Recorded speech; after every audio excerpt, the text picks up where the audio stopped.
Hello and welcome to this POCACITO webinar. Post-Carbon Cities of Tomorrow is a project of the Ecologic Institute and supported by the European Union.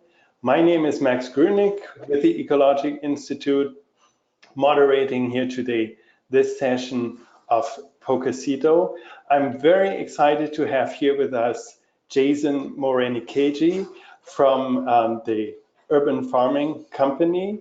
He's the founder and director and has a background that's very, very global, but a very local project. The approach is 0-3, so it's focusing on the energy waste and the food miles. It's seeing a holistic approach that combines so many areas that we have a hard time putting it in one box in our segmented thinking. And that's actually a good thing. I'm very excited to have you here today. Jason, I think we'll have an exciting conversation. So you hear already, this goes way beyond just circular economy. This goes way beyond just food or just energy.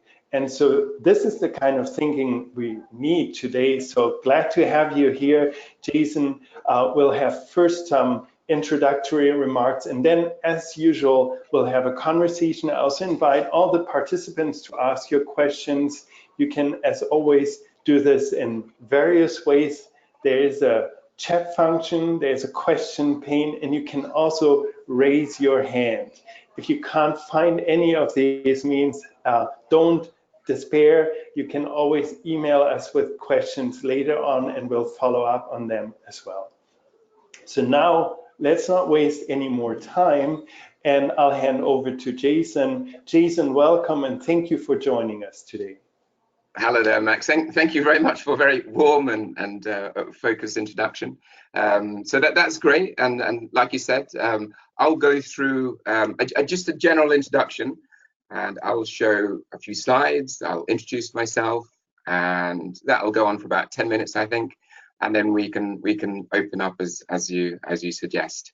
But like you said, Max, my name's Jason Morenikeji, and I founded Urban Farming Company just under 5 years ago now, and it was on the back end of a work experience I had in Mozambique, and I was looking to kind of draw over some of my insights and experiences to really kind of see how I can tackle some of the global challenges that we experience with climate change, with diminishing resources, and of course of populations getting bigger and moving into cities.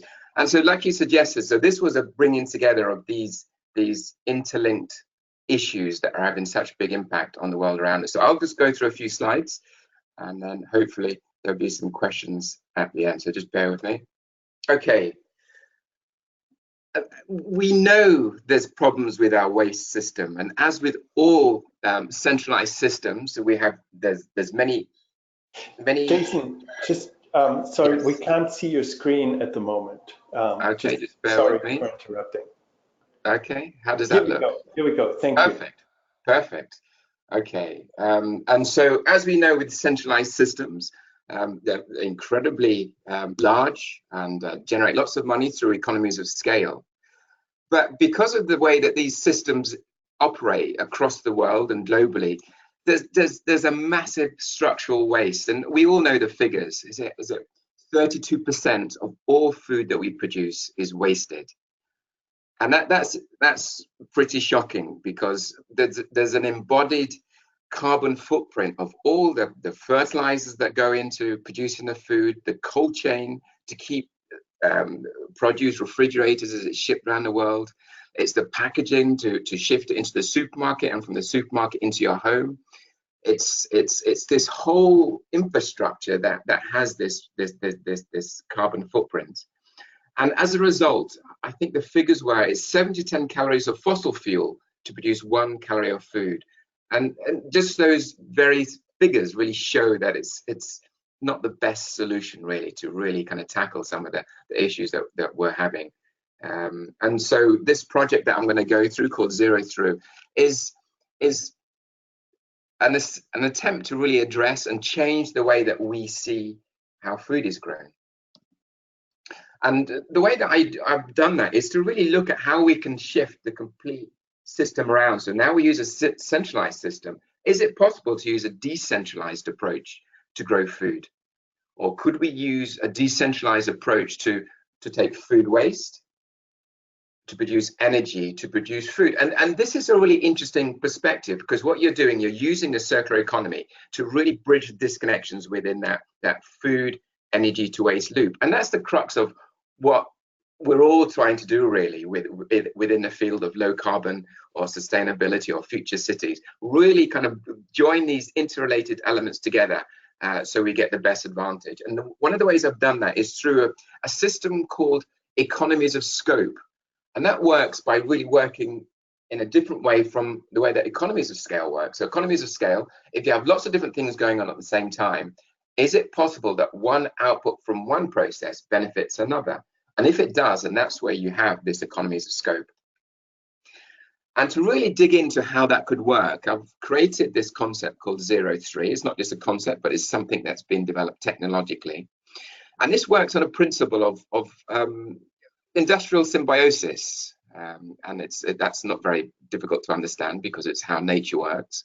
And in nature, you don't just use up resources and then move up to the next raft of resources. You have to really think about how nature regenerates aspects of itself by using its waste outputs. And this is what we can do with a system like 03. So you're taking food waste as its inputs, you're taking green waste, and you're processing those in a micro anaerobic digester. And this is technology that we've known for a long time. Since the beginning of time, food is digested. And in India or China, for example, at a very local level, they use micro digesters. And of course, in the US and in Europe, we use municipal scale AD systems, anaerobic digestion systems. So I'm proposing that we find a sweet spot. What is the optimum size for a city? We then use the methane and the bioenergy, which is renewable, which is produced by these systems to produce energy. And with that energy, which is heat and electricity, you can use that to produce crops again. So you can see this cyclic system. And of course, with the digestate, which can be processed into a compost or a growth medium, that again really recreates the circular system. So you're using that substrate to produce food. So this is where it gets really interesting. So basically you're using food waste, and then the outputs, you've got vegetables, herbs, you've got compost, you've got the fertilizer, and you have mushrooms. So this is really interesting. And for example, this is part of a project that I'm developing in Fife, which is an area in Scotland. And it uses this principle of a biorefinery. So what aspects of your local community can you take, and what do people want in return? So this is where it gets really interesting, where you're redesigning what a biorefinery is. And we all know what a fossil fuel refinery is. You're taking crude oil and you're processing down into lots of different fractions. But with a biorefinery, you're doing the same thing, but using organic waste. And this is where it's interesting. And you can see what we've done here with this computer-generated image. It's a containerized system. It's modularized. So this is a plug-and-play system, and you can see that on the left. And on the right, you've got an insulated polytunnel. And so in that way, some of the heat from the system can be used to heat the growing environment, extending the growing season. And of course, electricity can be used for a hydroponic system, the grow lights. And as a single entity, this is really interesting, because you've got a very short food mile system, you've got a very low carbon system, and you've got a very low waste. And I propose that this system is capable of zero waste, zero carbon, and zero food miles. So hence the 03 terminology, the name for the system. And it's interesting because now we're beginning to really see what kind of resources we can recycle. So potentially food waste, you're looking at oils, paper, vegetables, tableware, and the list is moving. And as the cost of digging up new resources and having to discard of those increases, so again, it's this shift towards a more circular system of doing that. And this is interesting because we begin to see waste as a resource rather than a simple way of disposal of something you don't want. And the first step in this process is to really understand what is it that a community wants to make this happen. And obviously, Community ties are essential, and communities keep the social aspects going. So we can find out what people want in communities, how they want their kids to be educated, what kind of employment prospects. We can actually build a proposition around that desirability. And of course, in terms of commerciality, I talked about this principle of economies of scope. So as a commercial venture, this is really quite exciting because you can monetize your food waste. So you're extracting the value chain from that. And then you're really looking about what could I actually sell from that value chain that's interesting to people. And of course, if you go up that value chain, you've got more than energy, you've got more than heat, but you've got food. And food is, if you're producing high value, that is quite interesting because you can actually look at what people use and what restaurants want. And of course, you've got those multiple revenue streams embedded within that local community. And then finally, it's interesting the way that we've seen technology miniaturized. And of course, apps that can have a marketplace narrative, so connecting suppliers and consumers. So this is where it's interesting. And so we're riding this middle ground where these circles intersect, where there is a really desirable proposition in terms of its social embeddingness, its viability commercially, and of course the feasibility of the technology. So interesting, just to tie up now as a business model. So we're proposing a turnkey modular AD microsystem, which is all plug and play, delivered as a single system. It's a renewable energy infrastructure. And then we're actually looking at to see what the consumer wants. What do they want to add to this perspective? And then finally, we're looking at how we can supply that infrastructure as the system is being used. So it's allowing people to scale the system, to have a control over their system, and of course, having this system that they can monetize. Then ultimately, Urban Farming Company as an entity will actually service this system as a service. And this is where that we can sell space and we can sell this system as a service. So it's a good way of really shifting that business model to accommodate how communities operate and what they want. And so this is the last slide now. And I like this slide and the image of the cow, because the mechanical cow is a really good metaphor for an AD system. And cows, they produce gas, which is the methane, and they produce a good byproduct, which is meat or dairy products. And this is the same way that these AD systems work.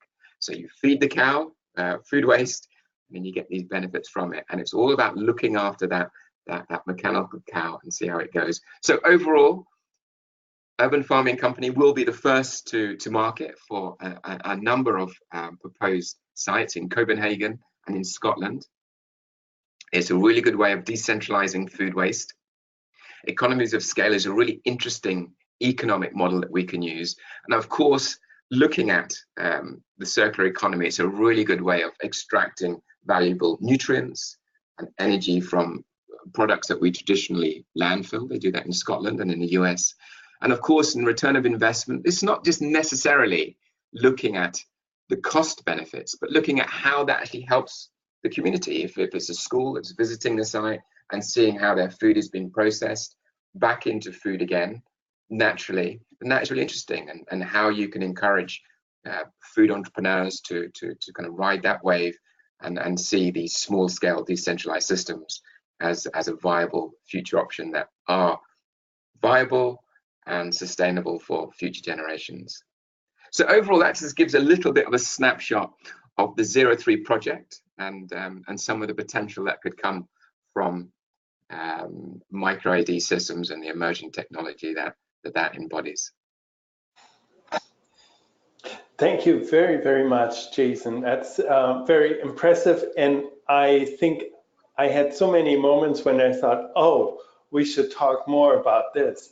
And at the end of the slides, you already forgot the beginning, because it goes in different dimensions, right? You talk about community impacts, and you talk about the global sustainability implications, basically, but you also talk about it as a business model and as just a technology that can be applied.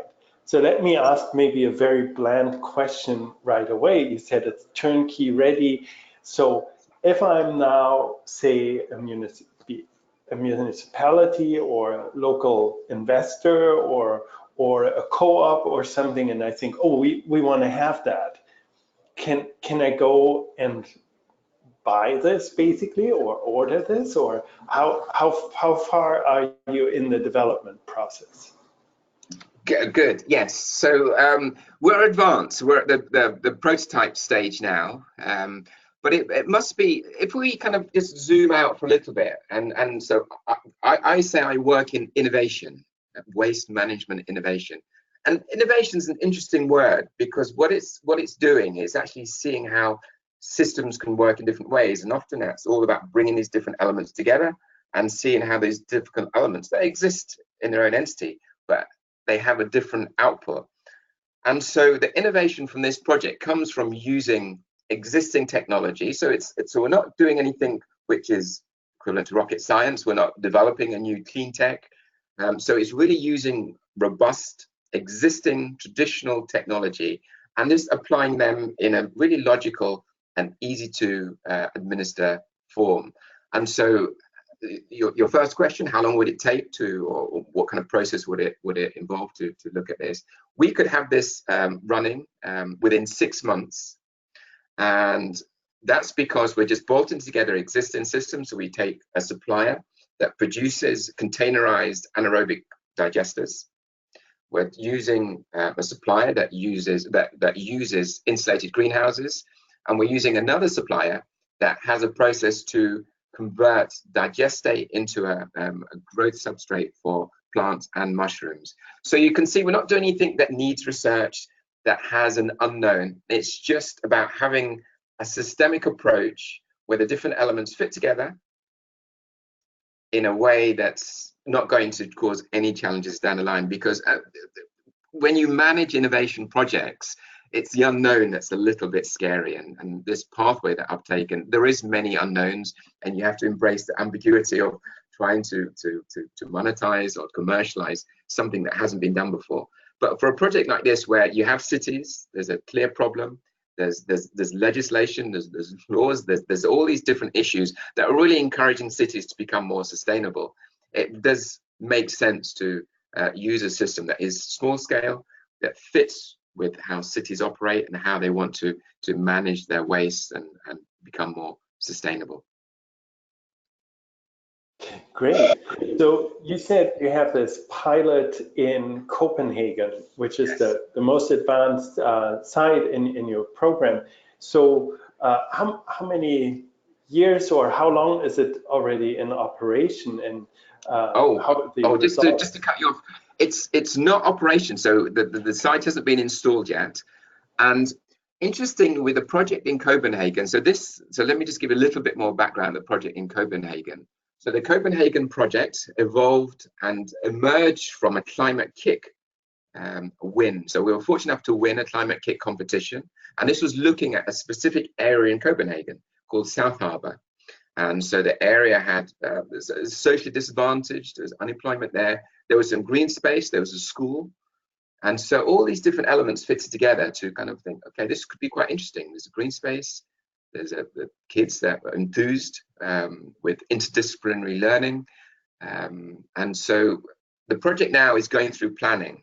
And the planning is a really interesting process because everything makes sense. I think this is a good system, it's safe, but legislation has been geared towards very large scale municipal. So this is where a city or a private company will process 200,000 tons of food waste per year at a specific facility, and of course impact traffic, odor, cost. And all these elements have have built up the legislation around AD systems. And so I approach the city and I say, okay, we've got a system that just 50 tons of food waste per year. So that's like 1 or 2 wheelie bins per day. And we can get that from the school cafeteria. We can take that from the local cafes, or we can take it from the greens. So there's going to be no traffic impact. There's going to be no odor. And you can see this process. So it's a very slow, methodical steps that you go through to try and get this process to be okayed. And so that's happening both here in Scotland and in Copenhagen. But Copenhagen, probably the most sustainable city I've visited. A fantastic vision of I think zero carbon by 2025, zero waste by 2050. So really incredible targets that they're aiming for, and they embrace these ideas. So they're really open to see how different communities, such as the one in Copenhagen, can be enhanced at a local level. But then, of course, by having a system that can be scaled to different sites around Copenhagen, it could have a really interesting impact on how wastes are processed and how greenhouse gases are emitted. So this is where it's quite interesting. In the UK, there's the project in Scotland. There's a small farm with a community that is interested in seeing how this community can be enhanced and increased by giving them an income stream and an infrastructure to manage. And that's quite interesting, because I was in conversation with a circular economy expert, and we were talking about how can you give communities this kind of bit, how do you know they'll accept or like or have any desirability to taking on this system? And it's a really interesting question, because I spent some time, well, a number of years in Mozambique, delivering renewable energy systems for local low-income communities. And research, or user-centered or human-centered research, can only go so far. And often with these projects, it's a case of finding out roughly what people want. You deliver an infrastructure, but you allow that infrastructure to be quite open, which is quite ironic, because I'm calling the project, or the work that I'm doing, is closed loop. But that closed loop has to be open to allow people to apply their own sense of ownership on that project. And it's a really interesting dynamic or social dynamic that people have with the project. So you can't dictate to a large degree. You almost have to kind of, here's an infrastructure and it's for you to populate. And that's how true innovation at a local level lies. So that's a very long answer for your question, but it's just talks. But I hope that answer just began to kind of outlay some of the background conversations and the narratives that go alongside some of these projects, such as 03. No, I find it very interesting, and I think it's also interesting in that sense that your approach, even though you're, I don't know what your legal status is, but you didn't mention that you're a cooperative or a B corporation, but you seem to still act as if. So it's very also focused on community impacts and the social dimension. And I think that's just also very crucial when we think about the future we want to live in. It's of course about using less resources and about being less wasteful and less harmful, but it also means not just to the planet, but also to each other. And I think seeing this all together, it's really, really crucial. We do have a question from the audience. I'm going to try to open the microphone. And Abdul, if you can speak where you are, you can ask your question now. If it's very loud or the microphone doesn't work, I can also reach. Yeah, we can hear you. Hello. Good evening. Oh, it's very. If you can speak up a little bit, that might work. Good evening. Good evening. Hi there, Abdul. This is Abdul from Nigeria. Hi there, Abdul. How is it over there? Fine. Thank you very much for the wonderful presentation. Thank you. My question goes thus. Can you hear me? Yes. Please carry on. Yeah, I want to ask a question about this technology, this new technology. Is there any plan by organizations on the prototype project in Africa, in form of partnership with the government or government or cooperatives or university?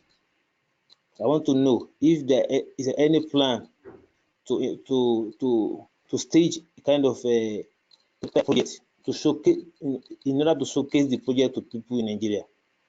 Yes, that's my question.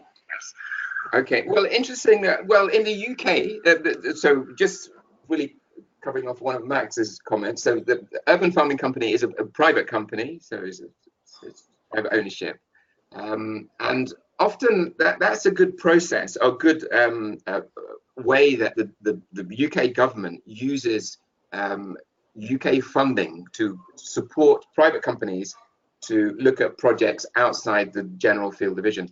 And for example, as an organization, a governmental supported organization called Innovate UK is actually looking into showcasing clean tech energy solutions for developing countries, and so Nigeria would be fit within that remit. So to answer your question, Abdul, there's a number of different funding streams that are available that really looks to see how we can work together. So not just delivering interesting, innovative pieces of technology, which often struggle to find context and relevance in for example, in some communities. And so often when you have a good collaboration between an African local level on the ground actor and a service provider, then that relationship works very well. And that's something that the UK government is very keen to stimulate and to encourage. So to answer your question, there are. And I don't know of any projects that showcase the project in Nigeria, but I'm sure there will.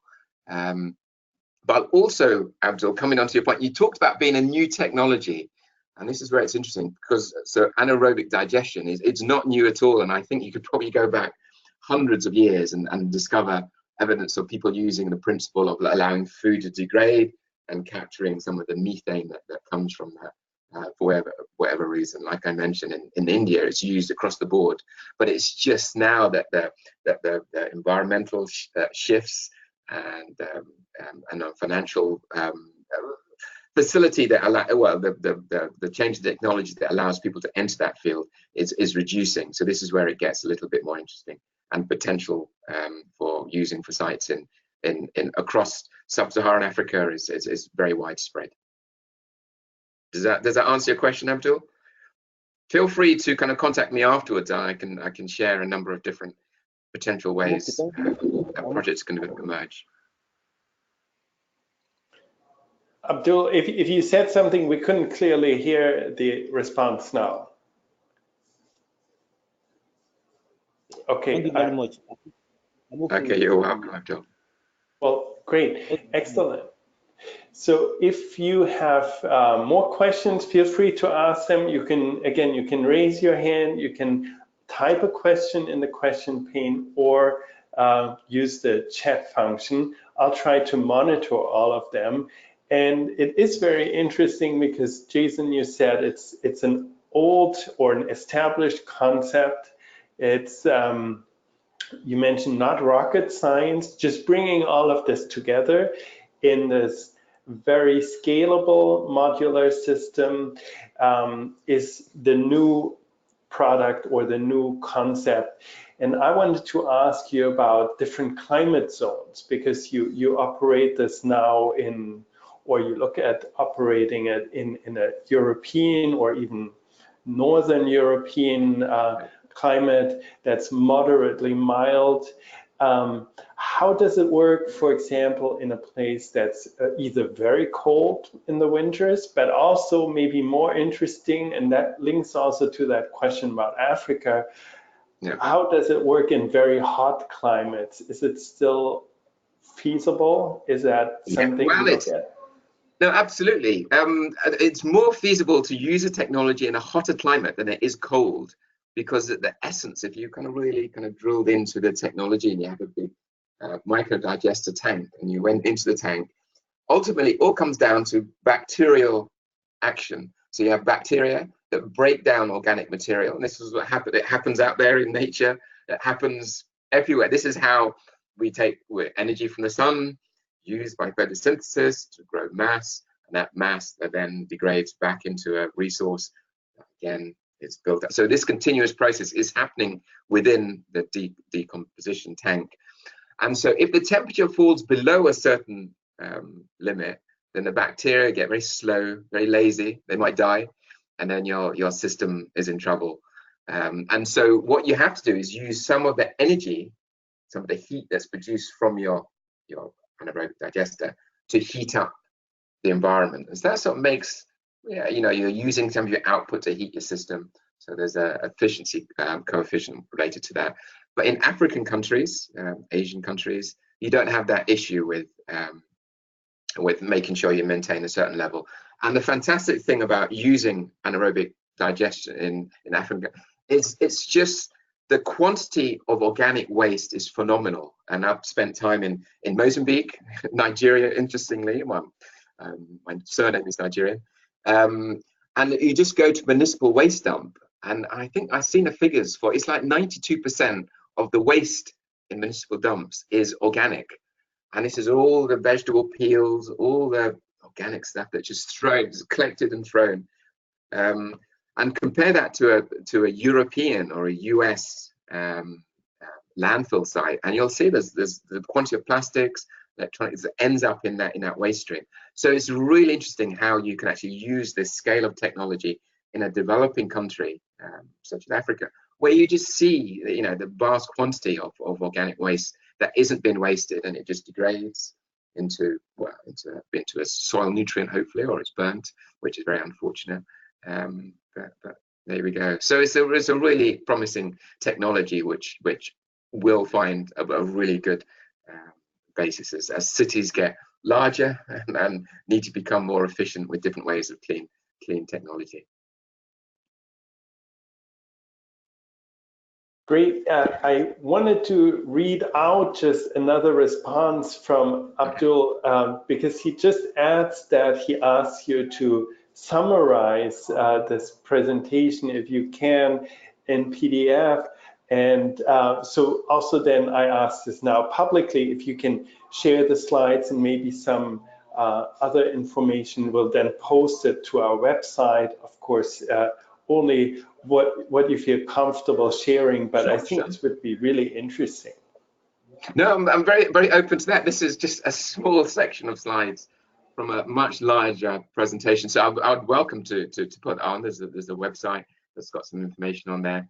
And yes, I'd be very open to that. And I really am keen to kind of open up some of these linkages with different communities, different climates, different approaches to see how these decentralized systems can work.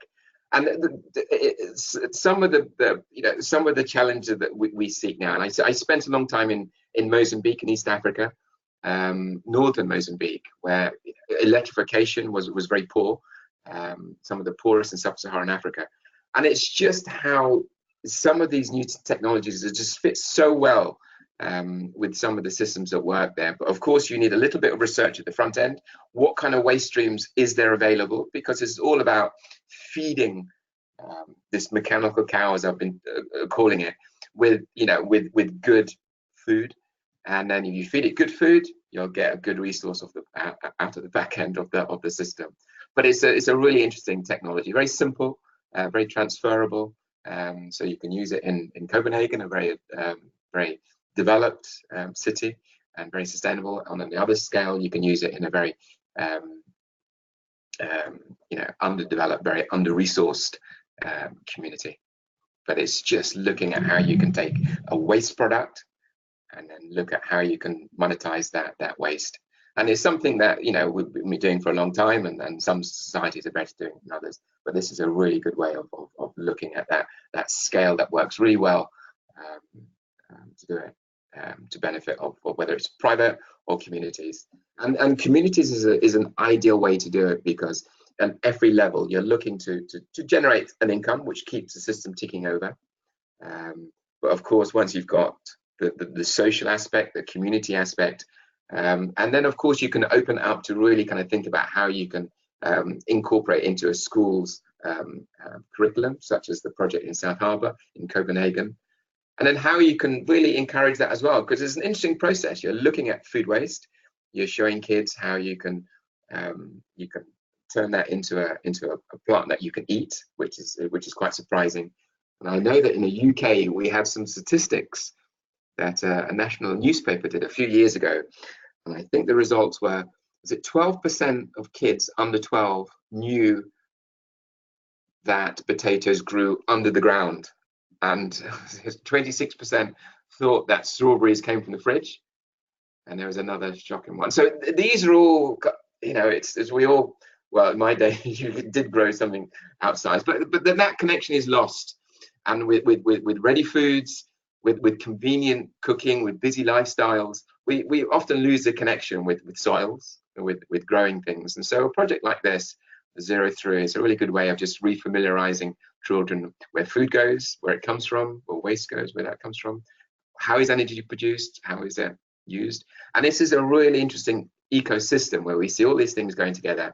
And on top of the educational value, you know, you've got this potential of encouraging children to become more interested in how they can work with food, and then ultimately how you can become a food entrepreneur, which I think is a really interesting area for us to explore.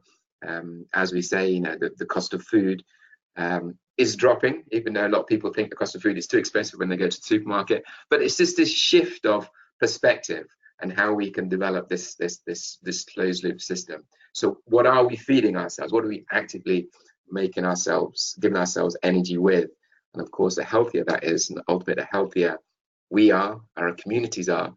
And then of course, if you've got the potential to commercialize or monetize that food that you're producing, then that's quite interesting. So the community can embrace their waste stream and make money from it, become more healthy. So it's a really, it just sounds too good to be true. But often you're, you know, with a project, with an innovation project like this, you're battling against ingrained systems. So this is the way we've always done it. We've always been to a very big supermarket once a week and bought a vast range of food, and it's convenient because I'm busy, and so I don't want to go to all these different, a baker, a butcher, a fishmonger, how it used to be. And so often we lose that connection with where food comes from, who's selling it, and just where it comes from. So it's that food provenance. And so as people get more anxious about the food, what chemicals are in their food, is their food genetically modified? And so these are all concerns. And so you can kind of step away from those concerns when you have a system like this, where it's understood, there's a link to it, that people work in it, understand how it works. And that's how things which causes anxieties can be eliminated from communities, because it's that connection that we're looking to envelop. Since you mentioned that it's so fundamentally different from how we do food nowadays, yes. Do you already feel pushback from established players? No. It's complete opposite. Well, often I think the established players, like for example in the UK, there's 4 very big supermarkets, and their supply chains stretch all over the world. But some of the innovation that I've seen within supermarkets, they know that their consumers, you know, look at labels now, and they look at how much sugar's in this food, where's it come from, how much energy is used in to supply this food to me. And so anything that they can do to try and reduce that perception, that brand perception. So for example, there's a big supermarket in the UK now called Waitrose, and they did a grocery aisle without any packaging. So these are in big tubs, and you bring your plastic container, you pull a lever, and a big granola, cornflakes is dispensed without a pack. And so these are all steps that some of the more established, bigger players are doing. And I see a time when they will have systems like this embedded within their infrastructure. And saying that, there is a supermarket, Continent, in Portugal, who's now added a micro AD system to their back door. So basically, when they're food waste, instead of sending it away to a different system, and that's all stress for everybody, they just load it into a digester at the back of the facility, and then the energy, they just convert that into food ultimately. So they just take the energy and the heat, and they use that to offset some of the costs to supply their food chains. So you can see this has got an advantage. And of course, as a supermarket, if you claim to reduce your carbon footprint, and then consumers like that because it's a signifier, it's a motivator for people to shop. And so to answer your question, I see both centralized and decentralization working very well together. And you see this within well, just harking back to some of the early work that I did with renewable energies in Mozambique. So as the grid ultimately expands, you will get little pockets of activities where it's just not economically viable to connect, or maybe it's just cheaper to have a system that can be dismantled and moved. And so, as with food decentralization or waste centralization, it's just a way of people owning what they already have. So rather than just thinking, oh, I'll put that in the bin and it all goes away, and I have to pay that. I have to pay my local council, municipal council, to come and take away my waste, and it's a disadvantage. It's a negative impact because I'm paying for that. But wouldn't it be good if we didn't have to pay your rates or your general taxes or your council tax, whatever it's called? You can actually sell your waste, but it's not selling waste as a waste, it's selling it as a resource. So you're allowing that resource to slowly become energy, to become food, become something that you could sell and exchange. And this is where the advantage comes. And that works in all societies. And this is where this is quite exciting. Great. We have a few questions, and I wanted to read two out because it seems Carlos Enrique Salazar Guerra is not having a microphone, so I'll try to read this out. First, he says he finds your presentation very interesting, and he would like to know if he can contact you to receive more information and of the technology to share with farmers and applying it in a micro scale in academic institutions in Peru.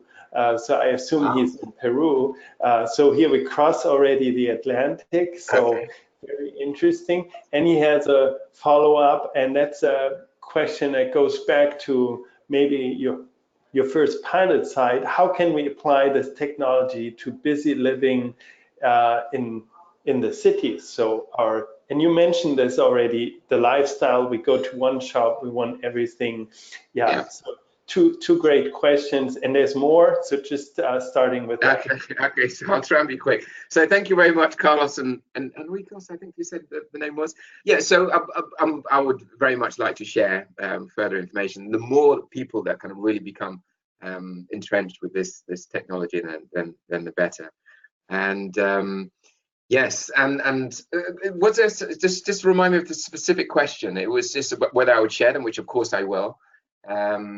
And it was about applying the system in a farmer and academic institutions in Peru, and then about the city living.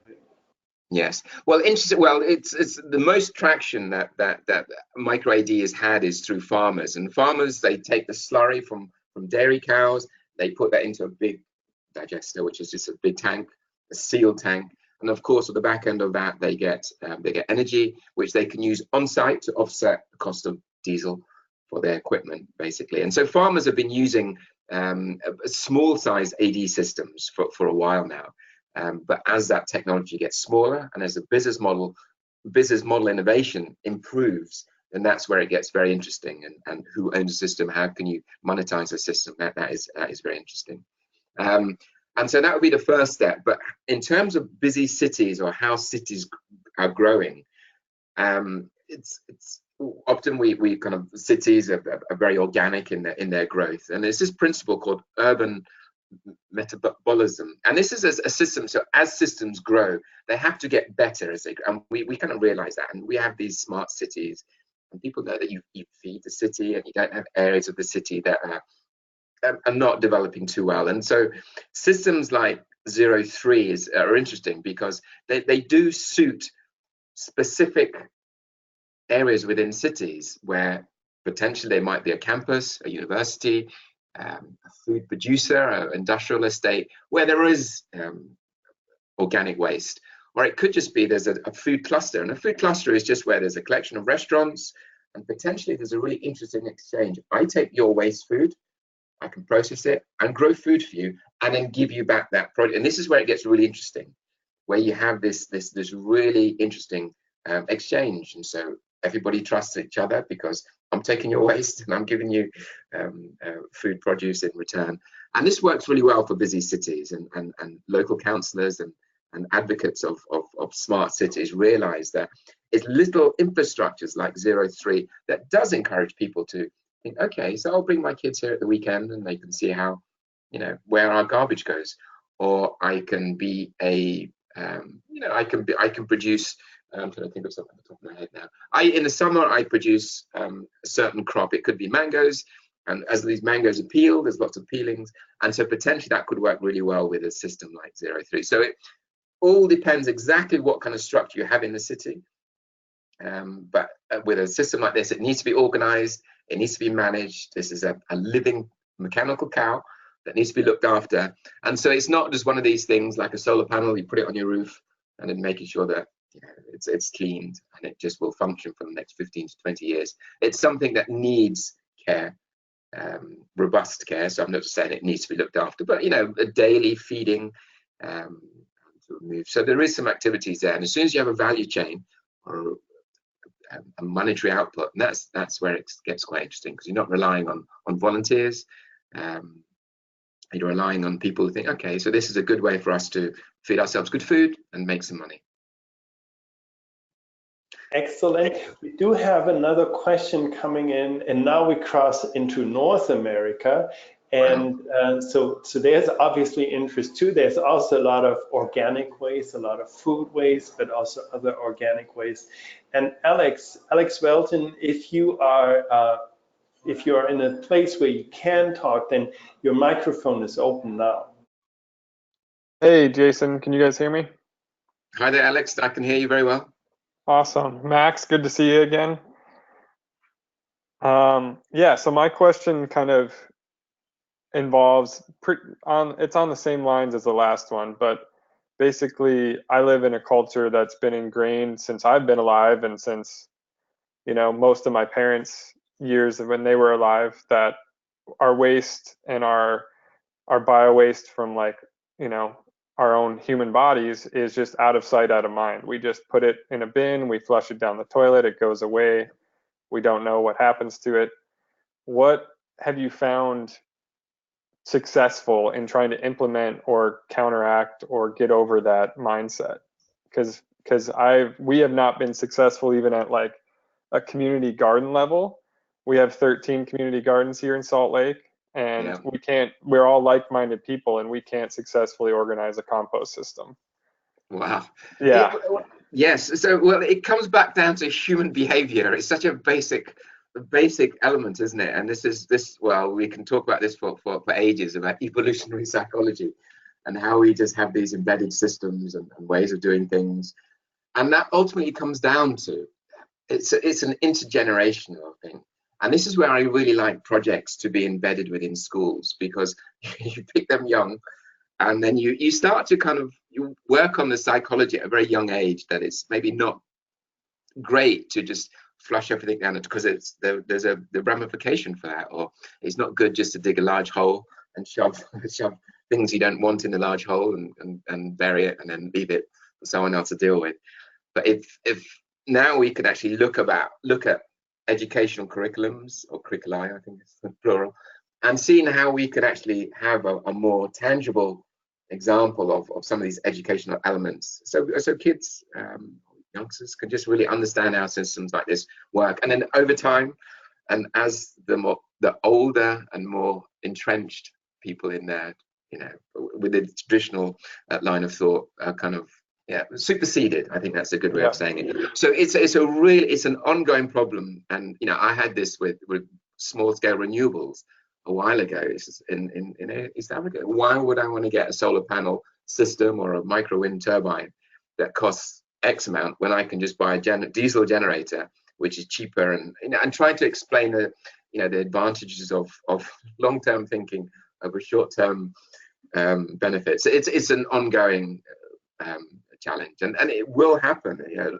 it wasn't so long ago that having a solar panel on your roof was always seen as a little bit alternative and out there, and you know, environmental. You know, it just had this thing, and then very quickly, over a period of, was it 2 decades, and now it's perfectly normal. There's really interesting business models about who leases your roof, how much money you make from the income from your roof, do you own it yourself? So it just takes time, Alex. I think, like you say, as people get more connected and you get more like-minded people linking together, and this is where we have this community element. And so within that community, there's always characters, and some characters work better than others. But it's an ongoing battle. That's what I'm trying to say.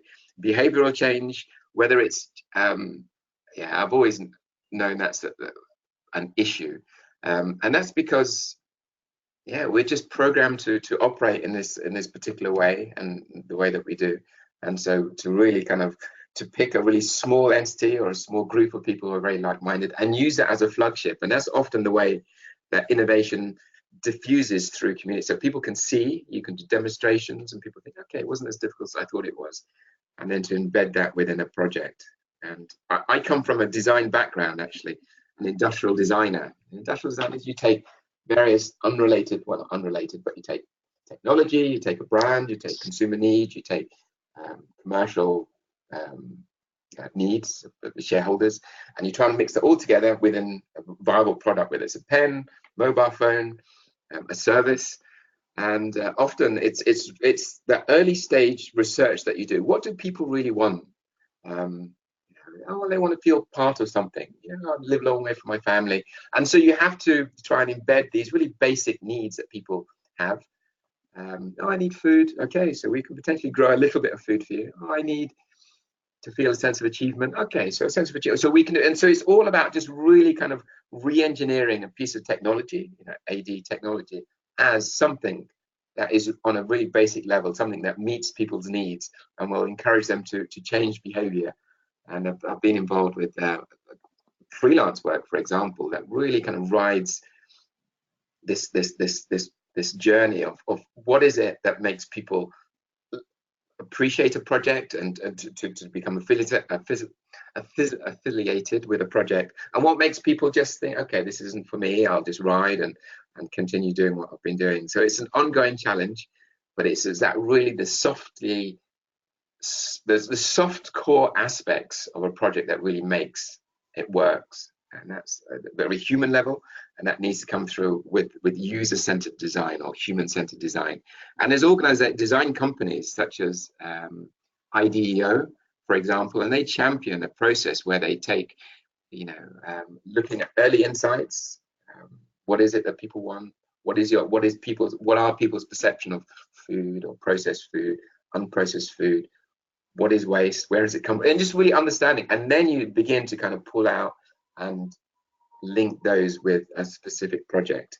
And that's the best way to get this kind of early stage agreement, because you're almost getting the community to design the project that they want. So you're just, as a business, and this is something that we use, you generate a research program to really understand what they want, but really it's actually getting people to tell you what they want.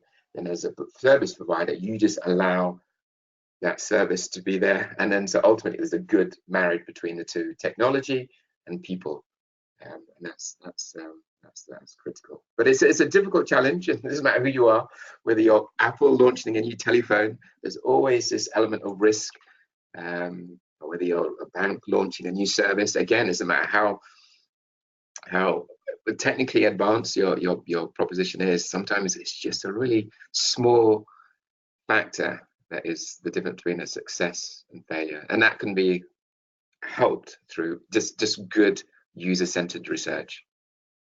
So Jason, but still, I mean, there's a lot of very smart engineers, and they understand also what the customer wants, and they try to respond to this, but not all of them come up with that idea. So for you personally, and you talk about behavioral change, but do you know what's basically the initial onset driver for you, where you said, well, I don't want to basically build a more efficient oil rig or a faster supercar, but I want to focus on things that actually are not just efficient, but are also good for the planet and the people. And what was maybe is there a moment for this, or do you know such a thing?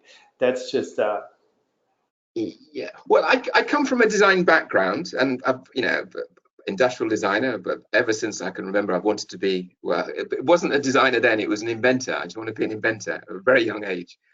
And so it's always been there at a very basic level. And as I grow up, I actually worked in structural packaging, in what they call 3D branding.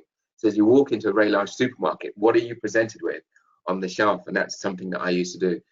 And yeah, it was over time, as you fight the battle internally through a design agency. Oh, maybe you could use this kind of material, or you can have a refill system. And so I think my driver was to really kind of understand how we can allow centralized systems to fit. Cities need centralized systems to remove waste and to add food and to provide energy.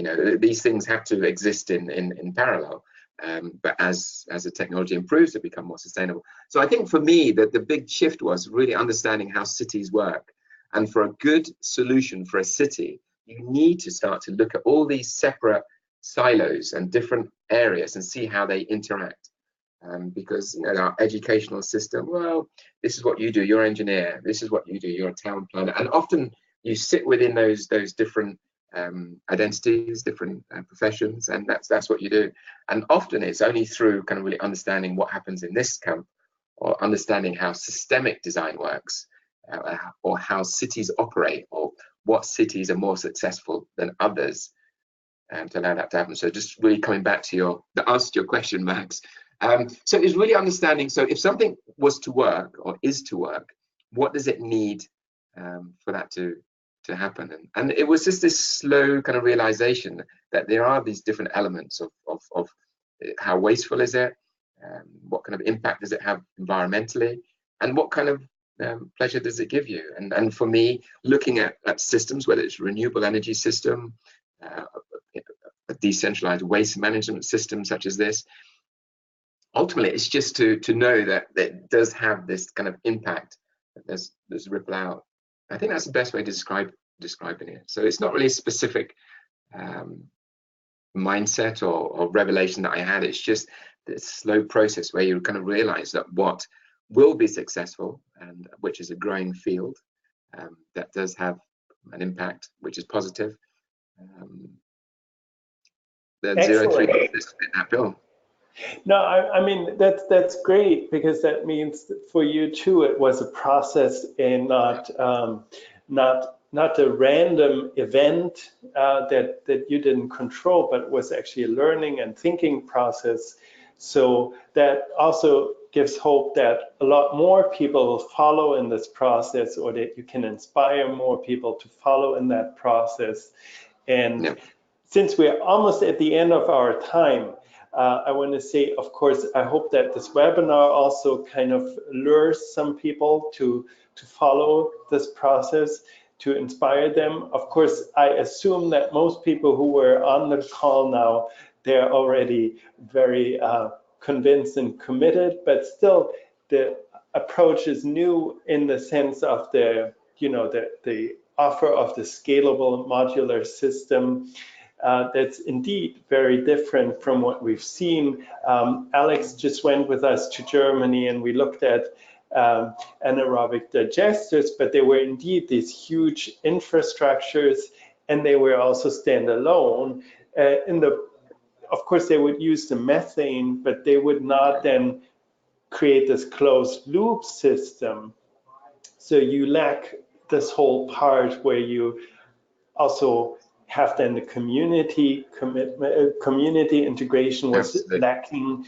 Indeed, we try to keep it away from community, because you have, as you mentioned, all these problems when you create a big digester with fumes and alone the delivery trucks and all that. So this is very, very different, even though it's the same technology. So this is how this is very exciting. I do hope that even though it's even more challenging to implement this in the United States, that we can also get this the word out in the United States. It's a large country with a lot of food waste, and that's really my hope.